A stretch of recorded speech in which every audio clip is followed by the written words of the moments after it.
This third session of the ethnography focuses around the spinal cord of the whole controversy, which is the thesis system at the School of Architecture in Princeton.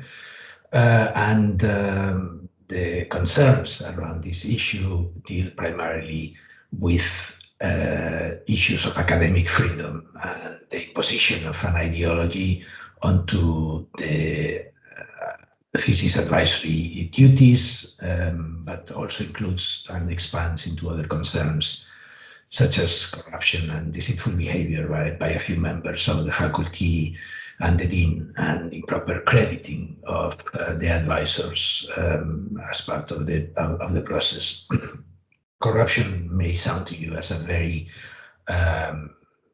harsh word, but if you think that corruption is a form of dishonesty undertaken by a person entrusted with a position of authority to acquire illicit benefit or abuse power for her private gain, and that systemic corruption happen often due to the weakness of process of an organization, including factors such as conflicting incentives, discretionary powers, lack of transparency, and a culture of impunity. I can quite frankly and quite confidently say that the thesis protocols in the School of Architecture have been corrupt for over a decade. Let me now move on to some slides that I would like to share with you in order to explain the process around the thesis system and to show you the evidence that I have collected regarding the thesis systems at the School of Architecture, which, as I say, I believe they are in breach of academic freedom. But not only that, they entitle or they force the assignment of students to advisors. They miscredit the advisory role, and more interestingly, I think they impose a thesis subject on everybody and a certain ideology, which I have called conversationalism, and this is a word that I take from Daniel Dennett and his comments on postmodern academia and how the liberal respect for opinions has been turned against truth, and how this, I think, in the case of the School of Architecture, this postmodern relativism and conversationalism has been put at the service of some members of the faculty who had enjoyed undue privilege for over a decade at the expense of the students' well-being, the quality of the work, and the independence of the research of the faculty and their academic freedom. Now, academic freedom is obviously a slippery issue, because academic freedom is not a right of the citizens in the American Constitution, and nevertheless, the Board of Trustees of Princeton University reaffirms its long-standing policy of upholding academic freedom and the security of academic tenure. But I would argue that what we see, if we look at the evidence about the thesis protocols in the School of Architecture, is a system that imposes this ideology of conversationalism and relativism over all members of the faculty and all students in the exercise of the development of thesis projects. And I believe that this is very much the ideology that enables people like Kellyanne Conway to keep talking about alternative facts, because this anybody can say anything, and there is no way of proving anything because there is no real truth. Everything is seen from a different place. So this ideology of alternative facts is the one that turns supposedly plural and diverse protocol, which is actually part of the academic Bill of Rights, that plural and diverse protocols are, in this particular case, raised against the very first purpose of the university, which is the pursuit of truth. As you can see in the Princeton statutes, the first sentence, point 111, the central purpose of a university are the pursuit of truth, and so on and so forth. But the pursuit of truth is basically what is put at risk by this kind of intensification of the liberal respect for any opinion, and the maintenance and the implementation of this idea of a conversation as the pursuit of truth. And it's quite interesting that in his recommendation for my dismissal, President Gruber argues that the practices of the SOA thesis do not breach academic freedom because they allow faculty to voice their opinion through the process, and cites former Dean Stan Allen, and states also that these concerns about thesis protocols are mundane. That's literally the word he uses. On the contrary, I would argue that these practices have very serious implications for the freedom of the faculty and the students to teach and to learn. And even if these practices are legal, and I'm sure they are because the president is a lawyer, academic freedom is not a constitutional right, and therefore it is legal for Princeton to allow a department to impose an ideology of teaching and a methodology of teaching onto the faculty and the students. I don't believe that what President Gruber is talking about is academic freedom. That is rather freedom of speech, which is exactly what I use when you will see that I make certain public statements about the protocols, which are the origin of disciplinary actions, etc., etc. So I believe that academic freedom is much more specific to the practices of academia, and you cannot equate academic freedom with the right to speak, which is a kind of constitutional right. And this is particularly serious when the credit for the thesis primary advisors has been systematically transferred to one member of the faculty, which is Elizabeth Diller, for over a decade. I think that, if you look at the thesis protocols, they happen around this area of the diagram, and then progressively they branch out and they expand and they move upwards to different layers of the university until they reach the Board of Trustees, which dismisses me on the grounds of my open and manifest opposition to these practices. This is something that is collected in Chapter B of the consolidated complaint, and to give you a kind of short history of the system, Elizabeth Diller was named thesis coordinator in 2010 by Dean Stan Allen, and this was allegedly done so that she would be more present in the school, because she was hardly present, but actually the effect was the contrary, and she was even less present at the school. This is part of conversations I had with Stan Allen. Whether he recognizes that or not is a different matter.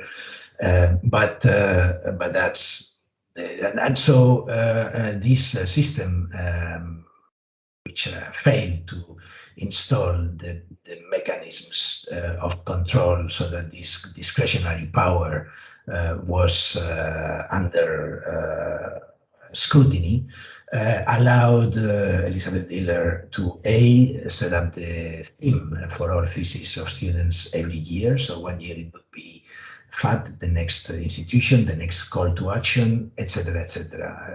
This is an entirely incredible process in which the research is supposed to move, the research of the students, who is supposed to be their independent research, but also the research of the faculty is supposed to follow the themes that Elizabeth Diller felt like investigating on a yearly basis. It enabled her to interfere on a weekly basis with all theses in the school without the permission from the primary advisors she would basically be able to instruct the students to do certain things, whether the primary advisors thought that was appropriate or not. It enabled her to get an assistant hired in the staff of her professional office to help her with her duties as coordinator of thesis. And most importantly, she also got credit, full and exclusive credit for what is called the thesis scores in the transcript of the students at the expense of the primary advisors. This is basically how the credit for thesis activities was given for over a decade in the transcript of the students. This is a transcript of one of my former students, in which you can see Thesis Studio, which is the only reference to the thesis activities in the transcript, credited to Elizabeth Diller. And you can see that my role as the primary advisor of this thesis is not recognized. Neither none of my colleagues got any credit for their involvement in the thesis activities. All the credit was transferred to this thesis studio, where also the grade of the thesis was inscribed. So basically, Elizabeth Diller was teaching a class that was graded on the theses that were developed under the supervision of other members of the faculty. So this system actually was changed in 2020 as a result. 2 years after I started the complaint against the thesis protocols, the system of crediting was changed, and as you can see that now in the remarks section of the transcript, there is an acknowledgement of the thesis advisor. Nevertheless, the grade of the thesis remains captive into ARC 508, which is this thesis studio now taught by Elizabeth Diller and Sylvia Levin. So that was basically where the grade of the thesis is located even today in the current situation. Although I have heard, and I may talk about this later on, but I don't have concluding evidence that this course has been discontinued almost at the same time as I have been dismissed because of my opposition to the system. So apparently Elizabeth Diller no longer teaches this thesis studio, and now has become a consultant to the students for their thesis, and is co-teaching with Sylvia Levin again what is called the thesis prep, the thesis preparation seminar. So you can see that the privilege extends further. Elizabeth Diller doesn't do anything else in the school for over a decade but to be the coordinator of theses that are directed as primary advisors by other members of the faculty. Now, seeing that the situation was unsustainable, they seem to have dismantled the system suddenly and without, I understand, without consultation with the faculty or without explanation or voting. So the story about the thesis protocols in the School of Architecture, or my relationship to them, goes very far back. When I was dean in 2013, one of the first things I did was to terminate the system because I thought it was corrupt. And but then when I was asked to step down from my position as dean, very shortly after, the system was immediately reinstated by Professor Gandelsonas, who was an interim dean, who reinstated the system without a voting of the faculty. I obviously, when I dismantled the system, I consulted with the faculty and subjected the action to the opinion of the faculty, unlike Professor Gandersonas, who simply returned the system back. Now, so when I went back to my professorial role, I had the duty to advise on thesis, and it happened that because I had suspended the system and devolved the assignment of students to the students and to the faculty without having anybody controlling these assignments, because that was what Elizabeth Diller was doing, was basically maneuvering to send the right students to the right people in the faculty, keeping the right students for herself, and so on and so forth. So there was a kind of cronyism in the assignment that was seriously corrupt, and so I terminated that. So the students on the year 2014 were able to discuss their preferences directly with the faculty of their choice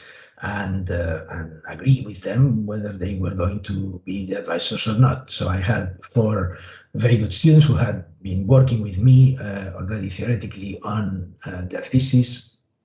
First thing that Elizabeth Diller did, and you can see all the related correspondence in this chapter, B7, you can see that that the first thing that she did was to try to remove some of them from my group because allegedly I had too many students.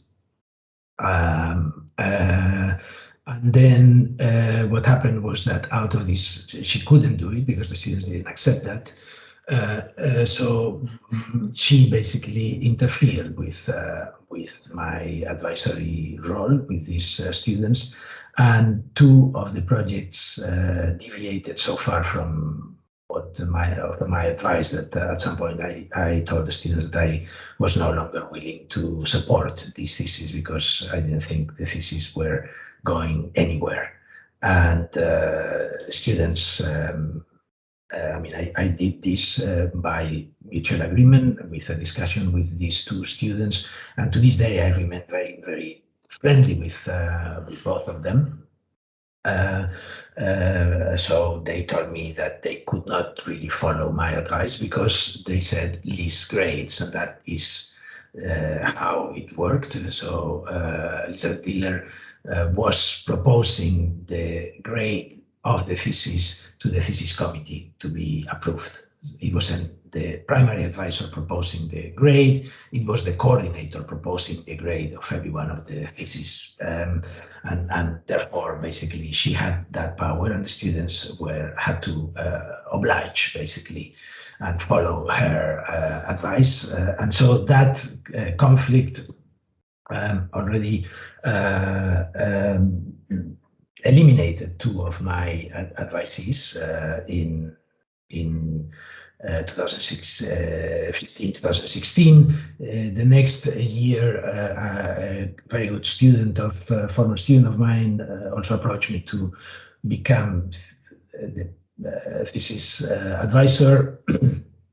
And I started discussing the thesis with her, but very early on, even before the student was formally assigned, it became apparent that there was a huge conflict, and the student was under pressure between these two conflicting sides.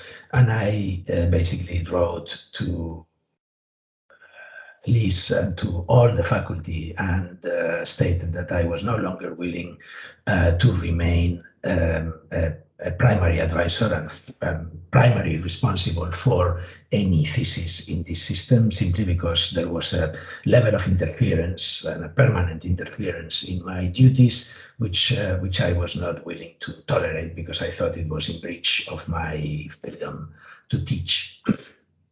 And so, as you can see, Elizabeth Diller answered to me, Alejandro, in the past you had thesis students who you were able to work with on any terms you liked, and you choose to abandon them.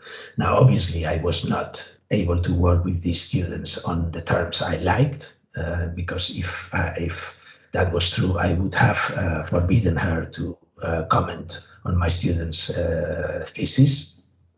And I didn't really abandon them. I agreed with them that that was the best course to follow, because they were subject to an impossible conflict of advice.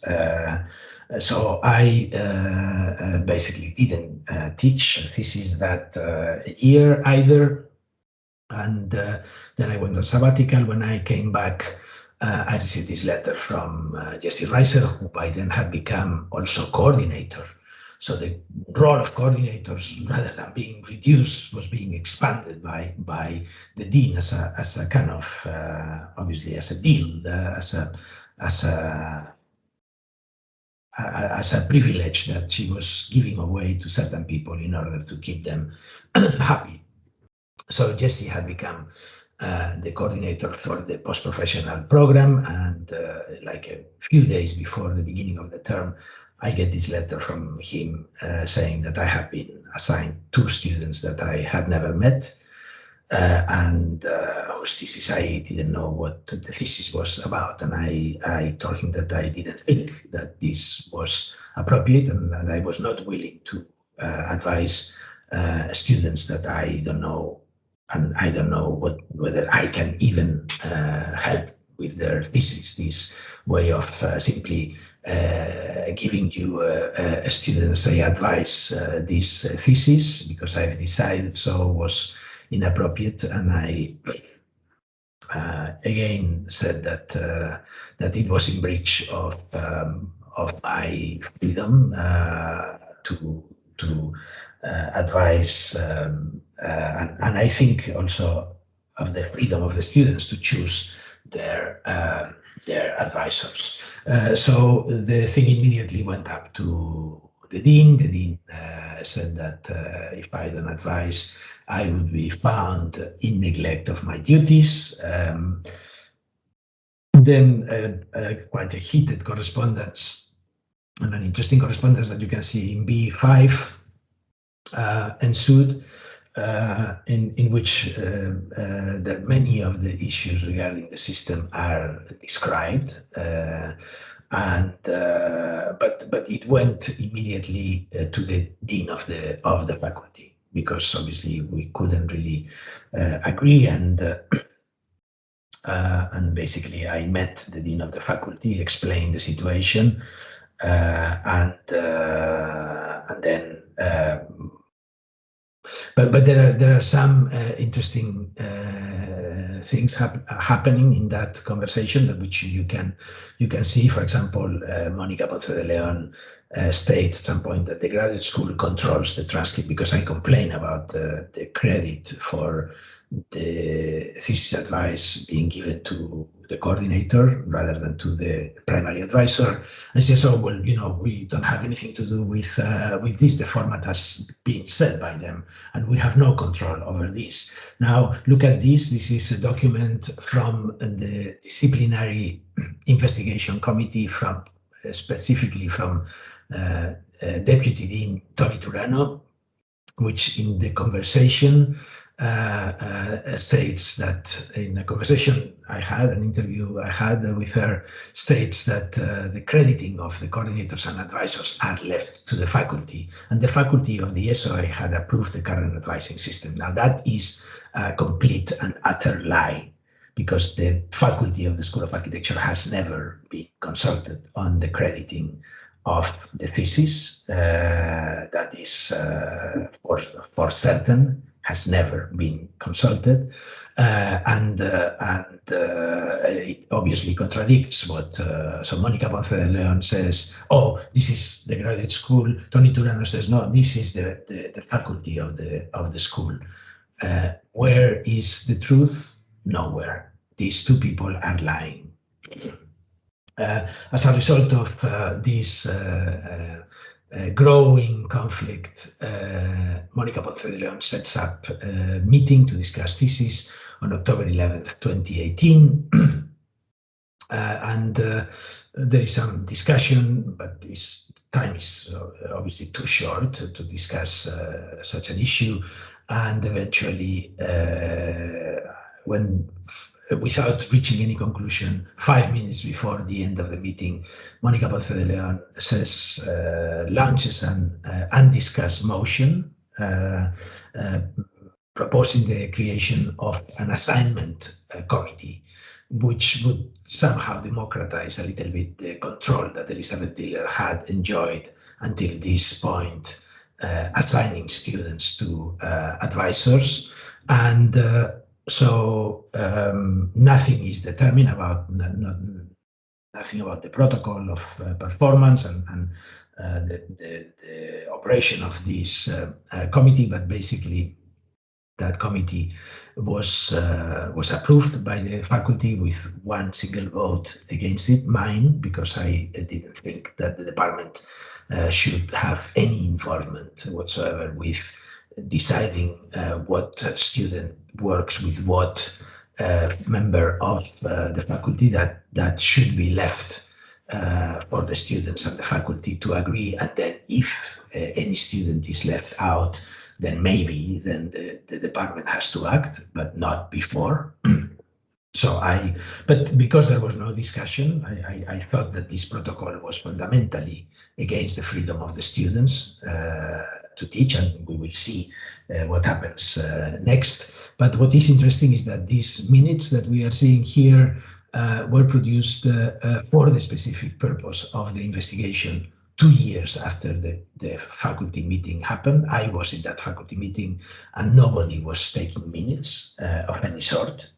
So the minutes were constructed out of the memory of Monica Ponce de Leon and I don't know who else, but they presented these minutes as a document within the investigation, as if this was a kind of serious recording of what was decided on this day by the faculty.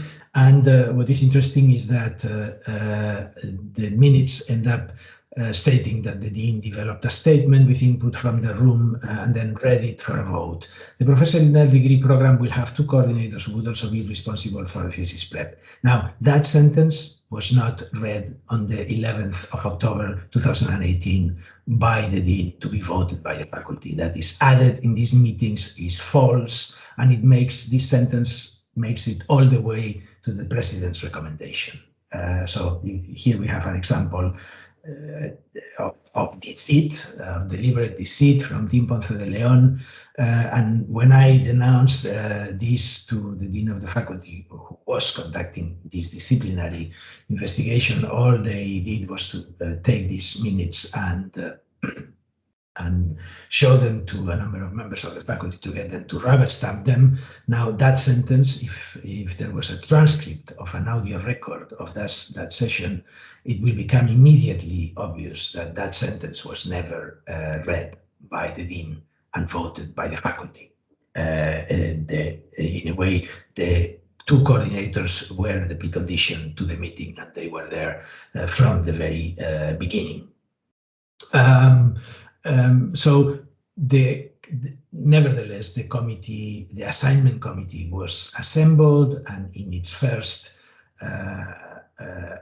operation, again showed that there was the same level of cronyism, if not worse, because then it had expanded to other members of the faculty, notably to the members of the committee, of the assignment committee, which were the two thesis coordinators, Sylvia Levin and Elizabeth Diller, the associate dean, Paul Lewis, Michael Meredith.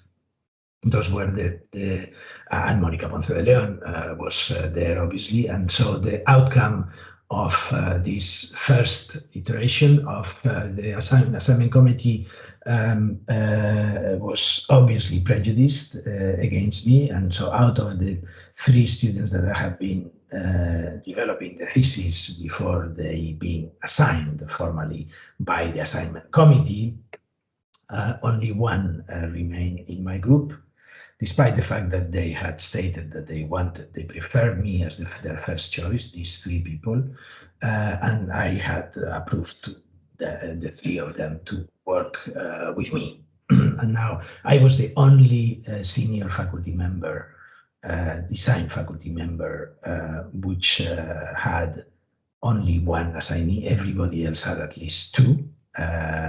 It so happened that these 3 people that had chosen me as first choice were the highest GPA in the class. I think there was one other student who was higher than these 3, but after this person, these 3 were the highest GPAs in the class, and obviously the assignment committee could not tolerate that the best students in the class were in my group. So they assign 1 of them to Paul Lewis, associate dean and a member of the assignment committee, who had stated a preference for this particular student. And the other one was sent to Marshall Brown because he had only got 1 third choice, and it so happened that the student who had chosen him as third choice had put me as first choice, and I had been discussing with this student. So now this actually complained and said, "Why am I being assigned to my third option if my first option has accepted me and is available and has less workload than other members of the faculty?" He didn't get an answer. Eventually, he let it go because he was scared that he may have maybe penalized for complaining. The correspondence again is in the consolidated complaint, and everybody can see. The other one, as I mentioned, was assigned to Paul Lewis, one of the members of the faculty, in a kind of book case of corruption. So you are in a committee, you want something to happen, and you make it happen to your advantage. So the committee didn't respond to my complaints. Monica Ponce de Leon responded, and again there is a kind of intense correspondence between us about the protocols of assignment, which you can read integrally in this chapter. The references are in the slide, so that those of you interested in looking at the material, which is quite interesting, look at these sections. And so what happened almost immediately, or while we were discussing the corrupt assignment of students, is that in December, so about 2 or 3 months after we first met about the thesis protocols, Dean Kulkarni wrote to me and surprisingly supported the thesis protocols, stating that the departments in the university are given broad authority within general university guidelines. And this is where, I don't know what is general university guidelines. I know that there is no other department in Princeton University that has such model of thesis for very good reasons, neither in Princeton or anywhere else. So he supported Monica Ponce de Leon and says the advising system developed and formally approved by the faculty in SOA. The system has never been formally approved, and we will see, because later on I asked him directly to show me the formal approval in writing, and he doesn't. It may not be effective. He says it conforms to field-specific standards, although there is no other place, no other architecture school that I know. So in the developed world, there is no other architecture school that has such a system that has been approved by a vote of your peers. I have already mentioned that the crediting system has never been even consulted with the faculty in the School of Architecture. So says that if I resist to teach within this system, I may be suspended, dismissed, or so there is a kind of warning there to basically discipline the opposition to what I think is a clearly illegitimate system. This is advice. I contested his views. Remarkably, he didn't say anything about the transfer of credit to Elizabeth Diller. He ignores it in his assessment. But then when I go back and I explain why I am entirely in disagreement with this, and I believe that academic freedom, he should be defending academic freedom, and academic freedom cannot be subject of the voting of the faculty, even if there was a majority of the faculty that want to impose a certain ideology or a certain theme on the students and the advisors. The university has to stand against such impositions, in the same way in which you cannot leave human rights to be decided on the elections decided by voting of the citizens. There are certain things that need to be protected regardless of the opinion of a group of people.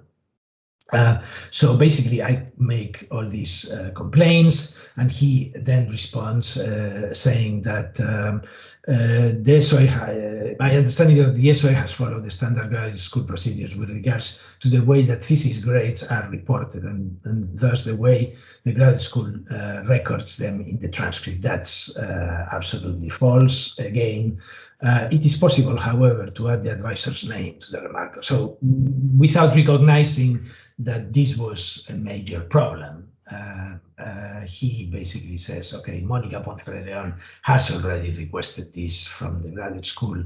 This is December or January 2019. It wouldn't be until May 2020 when this becomes implemented, because they were obviously holding it because it didn't work very well for one member of the faculty who was given the grade that was resulting of the work of the other members of the faculty in the other members of the faculty, obviously guiding the students. Anyway, he responded to me and said, I consider this matter closed, obviously. Warned me of suspension or dismissal. And then I responded to him saying that I was intending to file a complaint against a formal complaint against the thesis protocols. As you can see, here, but immediately Tony Turano, deputy dean of the faculty, tells me that I should send it to the CCFA. And we have already mentioned the CCFA, Committee of Conference and Faculty Appeal, which is a body made out of faculty which considers appeals from faculty that feel that have been improperly treated by the administration of the university. And so it's an appeal body. And so I told immediately Tony Turano that I didn't think that was appropriate because this was a formal complaint. The dean of the faculty had to see that it was submitted after the informal assessment to that Dean Kulkarni had issued and the ensuing correspondence. So basically,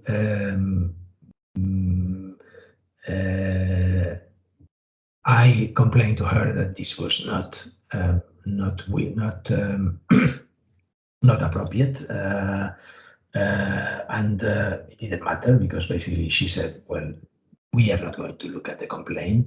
They were in breach of their duties because they were supposed to look at the complaint and consider it and respond to me before it was filed as I could file an appeal, but they shortcut the system and send it to the CCFA, which is basically, and we will see it later on, a rubber stamping body made of group thinkers, I think. So basically, I was asked to write to the head of the CCFA, Professor Reister, to whom I stated the same reservations about the protocol. And then he said, well, anyway, the dean of the faculty is also informed of our correspondence, as if, you know, the body of appeal is basically sharing the information with the people that I was theoretically appealing against.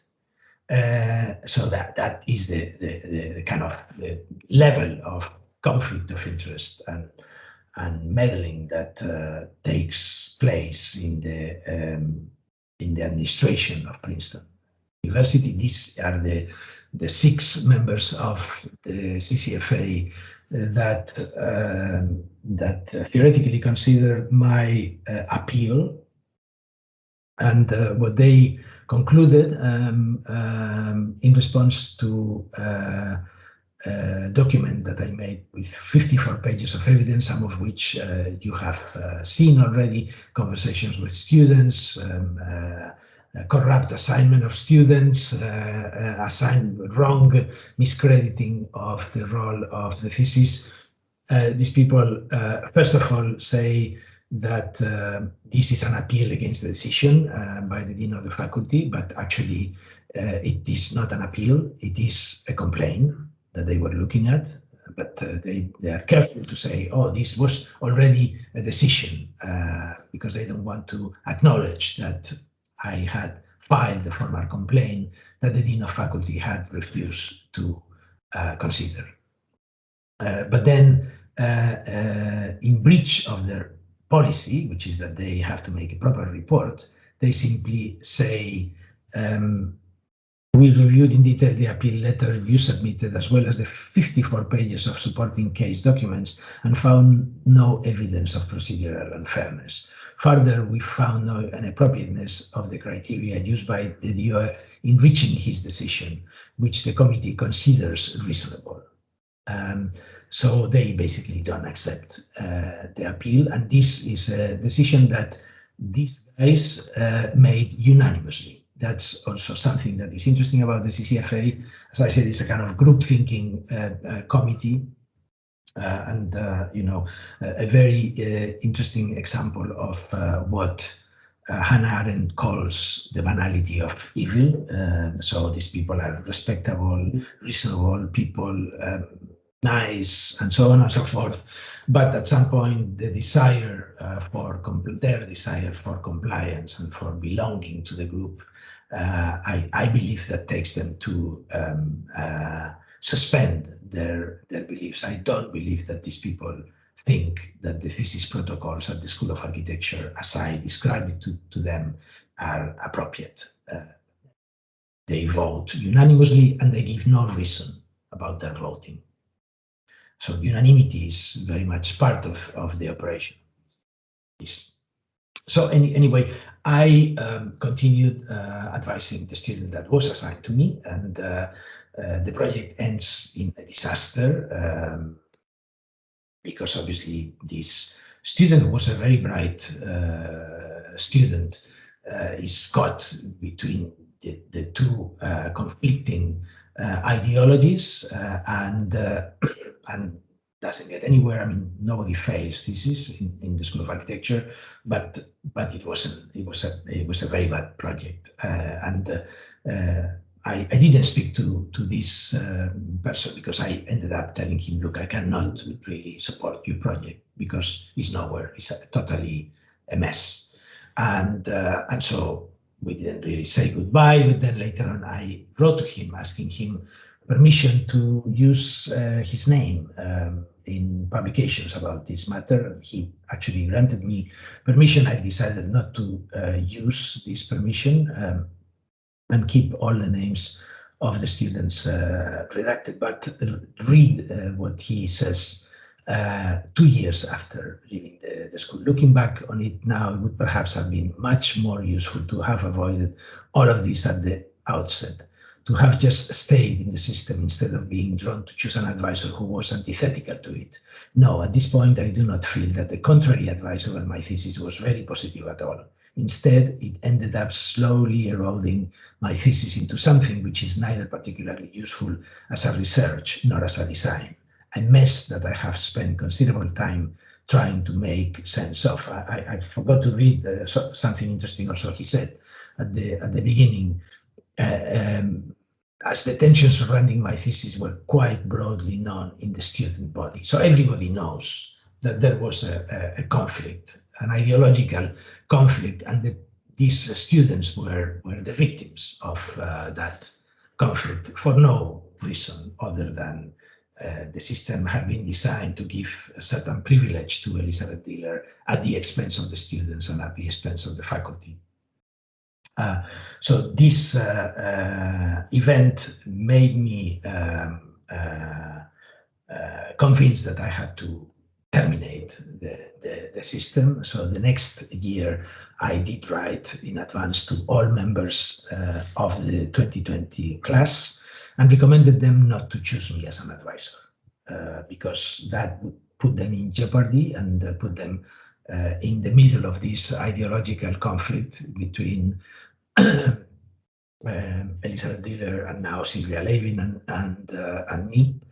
And I then also gave them in the same document the emails of former thesis advisees of mine so that they understand and they can talk to people to find out what they are expected to see if they name me as an advisor, if they are assigned to me as a thesis advisor.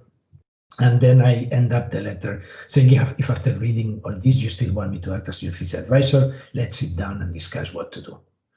So basically, I still offer them the possibility to talk to me if they were really decided to be my advisees in their thesis.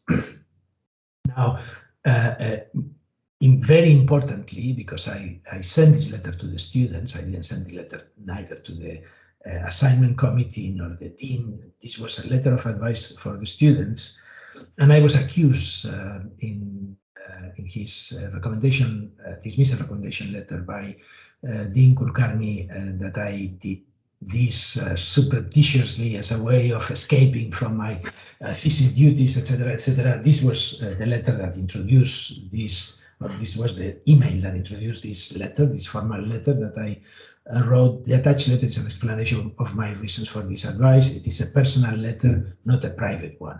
I am happy for you to share it, post it, or discuss it with others outside the class. It is a public statement, and its purpose is also to take the matter outside the opaque domains of the faculty room and the university bodies, that is, the faculty room, the CCFA, the dean of the faculty, and all these people who are just doing a cover-up of this deeply corrupt process. This letter is sent to the students. The dean of the faculty advises me that this letter was not known to Monica Ponce de Leon, but actually there is correspondence that I found in the file of the disciplinary committee that proves that Monica Ponce de Leon, the dean of the faculty, and even the president, I believe, were aware of this letter at least a week before the assignment committee assigned the students. And it so happened that despite this letter, one of my former students, without coming to talk to me and telling me that the intention was to have me as thesis advisor, put my name down as a thesis advisor, and obviously I was immediately assigned to this student, who was the only one who put me down as a second choice or something like that. So I was very surprised, because I thought, well, nobody has contacted me. That means following the protocols, the students have to contact their prospective advisors beforehand. After I complained that you cannot simply endorse students like that for running their thesis without knowing what are they working on or who they are. So I thought that nobody was going to choose me or put me down. That was good, but actually this guy put me down and was assigned to me. And so I said, why are you assigned to me if you have not come to me to discuss the matter as you were supposed to do, but also as I asked you specifically in my letter? Didn't you read my letter? And then the student kind of apologized and said he understands, blah, blah, blah. Well, the fact is that I complained to the dean that this was not acceptable given the protocols that had been set up, and also I didn't think that this student was an appropriate advisee for some very specific reasons, which is that this student was a very good student of mine, but was not a strong designer, and he was an ideal prey for an antagonistic position to shoot the student down, shoot the thesis down as a proxy. So I strongly recommended the student to find an alternative advisor, and I told the dean that because she said, no, you have to take him. I said, well, okay, fine, I will take him, but at his peril, and maybe at yours also, because you will be responsible for what happens to this student. So after that, basically, I didn't engage with the thesis program that year either. And the following year, I got, just before the term started, this letter from a student that, again, I had never met, and I don't know what was the student working on. A very nice letter saying, I have been assigned to you as my advisor. And so what I was surprised, because again, nobody had contacted me. I didn't know this person at all. But the student said that the idea was to be working together with a former student of mine who was a bright student of mine, and so I agreed to have a conversation to see what happened and how were they assigned to me. Incidentally, this happened after the disciplinary investigation had started, and in fact, I had already been advised by Dean Kulkarni that he was considering either suspension or dismissal. So I said, okay, I will, after some conversation with these students, I said, fine, I am happy to advise you, but please make sure that you get confirmation from um, the dean that I am going to be there until the end of the year, because the thesis exercise takes a year and it's not good for you if I start the thesis with you and then halfway through you are reassigned. And so they actually ask Jesse Reiser, and Jesse Reiser raised the question to Monica Ponce de Leon in this interesting letter, in which not only he asks that he asked Monica to confirm that I was going to be there until the end of the year. He also says that however incomplete my understanding is of the overall situation, I do think that he is an intelligent, independent, and valuable voice in our school, notwithstanding his stubbornness and intransigence. So I will act as a mediator regarding thesis. I suggested to him that I raise the possibility that he fulfills his required thesis obligations in the post-professional program. He readily agreed. So I had a conversation with Jesse, and I thought that was a very good solution. So I comply with my thesis advisory duties in the post-professional program, and therefore I avoid the ideological conflict to subject the students to the ideological conflict with Elizabeth Diller. And so what happened then is, I mean, it is also interesting. This is a document that I received from the disciplinary investigation, in which you can see that Monica Ponce de Leon sent this letter to the dean of the faculty 8 days later, and says, I received this last week, but because Jesse sent it from his personal mail, it went to my junk folder. Now, anybody who has corresponded with Jesse Reiser over the last 20 years will know that Jesse Reiser always writes from that same email. And I bet that if somebody cared to look in the inbox from Monica Ponce de Leon, they will find that all the emails in her inbox come from this email. So again, this is an example of the deceitful, constantly deceitful attitude from Monica Ponce de Leon. And the reason why she didn't send it was obviously because Jesse had put her into a difficult situation, because he was proposing a solution to the conflict, which is to avoid the conflict by having me advising the post-professional program and not the program that Elizabeth Diller was directing.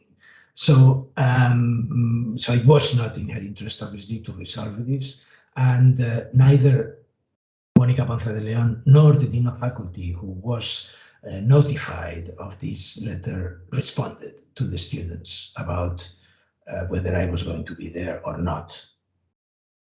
And so that gives you, I mean, it's interesting that Dean Kulkarni says that I have a pattern of mistreating students, but this gives you a good idea of how much do these people care about the well-being of the students. They keep 2 thesis students for a month in their final year, waiting to know whether I was going to be their advisor or not. No answer to them. So after I took the initiative to write to Dean Kulkarni and said, this is happening. Can you please tell me whether I'm going to be there until the end of the year or not? Eventually he says yes, and we will talk about this, because there are many interesting complexities about this process also that I left for a different session.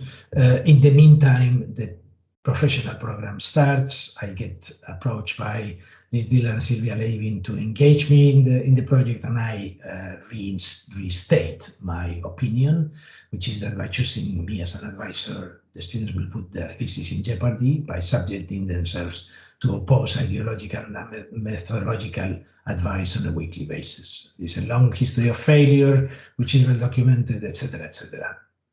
And then I, noticing that ARC 508, which is the thesis course, is graded 100% on the thesis, I asked them to produce a thesis charter where the duties and the responsibilities of every agent in this process are clearly stated, and that this document should be approved by the faculty in the school. Now, these coordinators are so arrogant that they didn't even answer to this letter, not even to acknowledge reception of this notice. They simply do not supply me with the thesis charter, which is obviously needed. If the argument from the Dean of Faculty is that all these processes and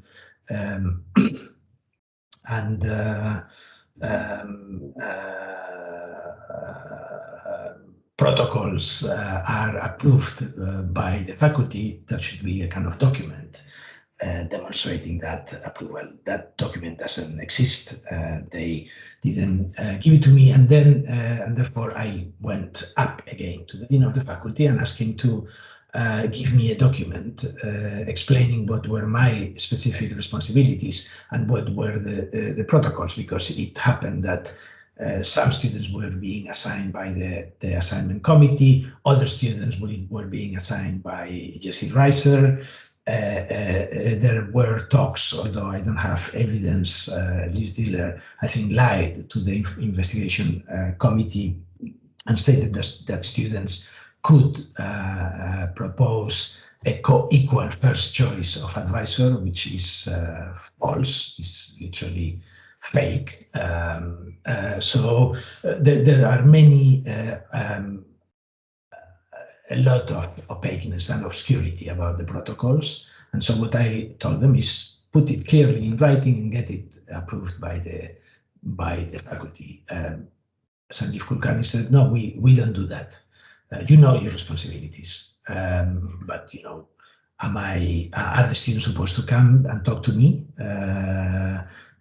to see whether I am appropriate to the thesis or not? Because I keep being sent students that I have never met, despite the fact that the protocol is that they should come and speak to me if they are seeking my advice, and so on and so forth. So Dean Kulkarni refuses to give me a written description of my duties and the duties of all the other members in the faculty. And so I write twice, and I told him specifically that the purpose of this letter is to leave a record that I have requested precisely fine description of the thesis procedures from the coordinators, and in the impossibility to ask the dean, I have asked you for a detailed record of the thesis procedures at the SRA. And considering that these records are continuously breached and inconsistently applied by the coordinators, this is part of this kind of discretionary powers of the coordinators, and in the absence of a written instruction from the school, I am forced to write my own rules of engagement, which will comply with university policies and directives, like they happen in every single department. So I did so, and I write again to the students, recommending them not to choose me as a thesis advisor, giving them reference of my former advisees so that they can find firsthand the experience of these advisees, and eventually telling them, if you are still interested in me directing your thesis, I would like you to go through a number of procedures in order to be assigned to me. So that produces a response from the dean, which is full of imprecisions and false statements, to which I respond also publicly to the students and to the faculty, basically calling her bluffs. And basically 3 days later, I get this letter of suspension from the dean of the faculty, in which I may not serve any longer as formal advisor for students, including your current 2 post-professional thesis advisees who would be reassigned. Those are the 2 people that had been waiting for a month to hear that I was going to be there for the whole year, so they could choose me. And then halfway through the term, they are reassigned. That's how much the dean of the faculty, who accuses me of mistreating students, cares about the well-being of the students. And furthermore, I am banned from communicating with students without his advance written approval. It is quite interesting that in his recommendation for my dismissal, Dean Kulkarni states that I abdicated my responsibilities regarding thesis, when it had been him who interrupted my advisory role, and before him it was Liz Diller, and then the assignment committee and Dean Ponce de Leon, who reassigned my students to other places, to other members of the faculty that were more aligned. Let's say, but against what he says, the thesis protocols have never been fully voted by the faculty. And I, as you have seen, I have asked to him twice and to the coordinators to give me, to produce this thesis charter collecting the protocols, at no avail. Nobody wants to put them in writing, because obviously if these protocols were in writing, it would be evidence of the breach of academic freedom, both of the students and of the faculty, that these protocols entail. And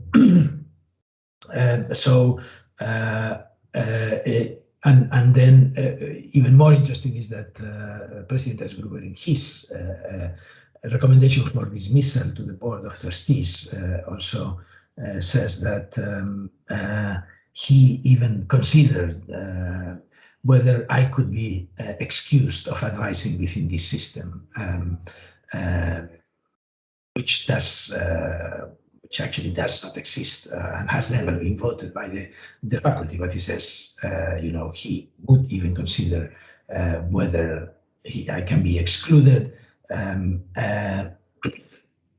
Obviously, and then concludes that actually I cannot be excluded. Of course, he never even considered for a second to release me from the duties of advising thesis within the system, because the reason why he recommended my dismissal was not that I